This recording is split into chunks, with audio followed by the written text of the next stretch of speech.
जिस बारिश को देखकर गांव वाले खुश हो रहे थे, वही बारिश उनके दुख का कारण बन गई।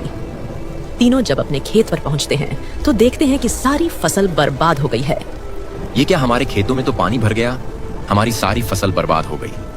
अब हम क्या करेंगे? ये फसल ही तो हमारी रोजी रोटी थी। अब हम क्या खाएंगे? फसल बेचकर ही तो हमारा गुजारा होता है।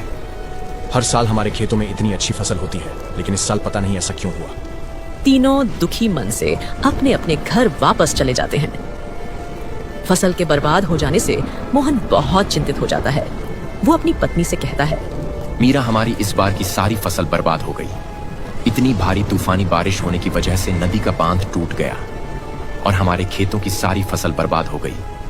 जिस बारिश को देखकर हम खुश हो रहे थे, वही बारिश हमारे ऊपर मुसीबत का तूफान बन के बरस पड़ी।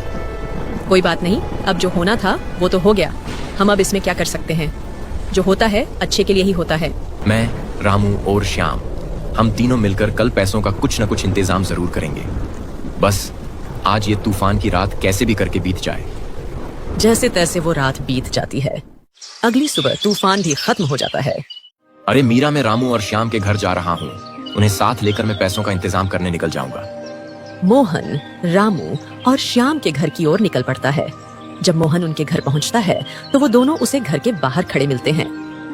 आओ मोहन आओ, हम तुम्हारा ही इंतजार कर रहे थे। मैं पैसों का इंतजाम करने जा रहा था, तो मैंने सोचा तुम लोगों का भी काफी नुकसान हो गया है, तो तुम्हें भी साथ ले चलूं। मैंने सोच लिया है हम फिर से खेती करेंगे और नई फसल लगाएंगे। ठीक है, हम तुम्हारे साथ जरूर चलेंगे, लेकिन मोहन, हम पैसों का इंतजाम कैसे करेंगे? हम मदन सेठ से कुछ समय के लिए पैसे उधार ले लेते हैं। जब हमारी फसल कट जाएगी तो उसे बेचकर हम पैसे वापस दे देंगे। सही कहा, चलो हम मदन सेठ के पास चलते हैं। तीनों मदन सेठ के घर जाने के लिए निकल पड़ते हैं। सेठ जी, आप तो जानते ही हैं, इस साल तूफान की वजह से नदी का बांध टूट गया, जिसकी वजह से हमारे खेतों को भारी नुकसान पहुंचा है। हमारी सारी फसल बुरी तरह बर्बाद हो गई है। क्या आप हमें कुछ पैसे उधार दे सकते हो? हाँ, मैं तुम्हें पैसे उधार तो दे सकता हूँ, लेकिन तुम मेरे पैसे लौटाओगे कब? जैसे ही हमारी फसल कट जाएगी, हम तुरंत आपको आपके पैसे लौटा देंगे। ठीक है, मैं तुम्हें जरूर पैसे उधार दूंगा।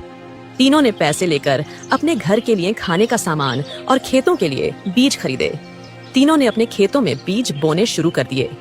कुछ समय के बाद तीनों के खेत में हरी भरी फसल लहलहाने लगी। अरे श्याम, रामू, देखो कितनी अच्छी फसल हुई है। इसे बेचकर हमें अच्छा खासा मुनाफा होगा, जिससे हम मदन सेठ का उधार भी लौटा देंगे। हाँ मोहन, इस बार की फसल देखकर तो मेरा भी मन खुश हो गया। अगले दिन तीनों की फसल कट जाती है। तीनों बहुत खुश होते हैं।